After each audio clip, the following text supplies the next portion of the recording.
a 38 North exclusive with analysis by Joseph S. Bermudez, Jr. Commercial satellite imagery from August 3 indicates additional dismantlement activities are ongoing at the Sohae satellite launching station since last observed. At the vertical engine test stand, used for testing and development of engines for ballistic missiles and space launch vehicles, the North Koreans have continued to tear down the steel base structure and appear to be removing fuel and oxidizer tanks from dismantled bunkers. At the launch pad, work on the rail-mounted processing transfer structure used to support rocket launches continues, with 2/3 of the west wall and 1/3 of the north wall having been removed, and its components remain on the adjacent ground. While the launch pad activity seems to be related to dismantlement, as it stands right now, we cannot rule out the possibility that it could be the beginning of a project to modify the structure for other purposes. While dismantlement of the vertical engine test stand represents a fulfillment of Chairman Kim's agreement with President Trump conveyed publicly during the post-Singapore summit press conference, activity at the launch pad appears to go beyond that commitment.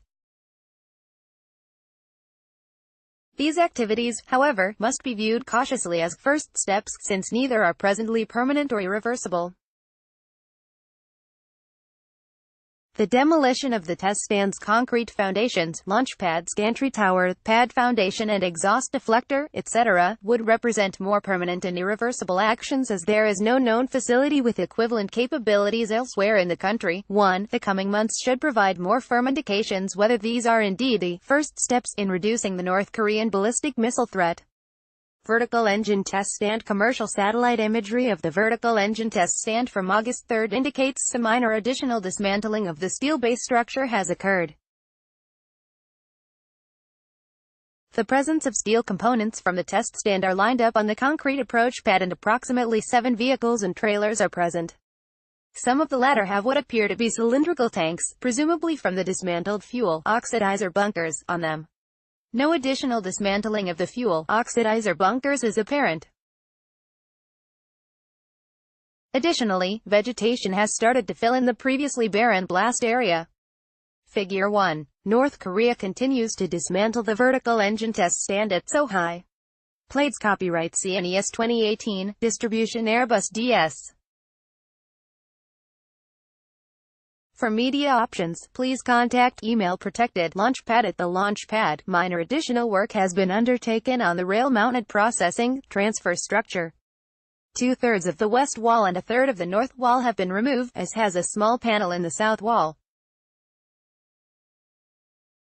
A number of removed components remain on the ground adjacent to the structure and additional movement of vehicles and material is apparent.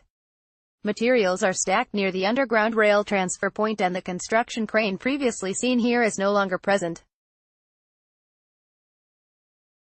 No significant activity is observed at the adjacent fuel oxidizer bunkers, main processing building, gantry tower or underground rail transfer point. While the launch pad activity seems to be related to dismantlement, as it stands right now, we cannot rule out the possibility that it could be the beginning of a project to modify the structure for other purposes. Figure 2. Work continues on the rail-mounted processing transfer structure at the launch pad. Plates copyright CNES 2018, distribution Airbus DS. For media options, please contact email protected Administrative and Security Headquarters at the Administrative and Security Headquarters facility. There are at least 10 vehicles observed, including construction vehicles and trailers.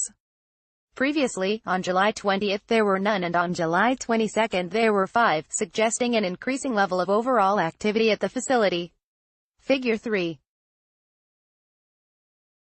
An increasing number of vehicles are observed at the Administrative and Security Headquarters. Plates copyright CNES 2018, distribution Airbus DS. For media options, please contact email protected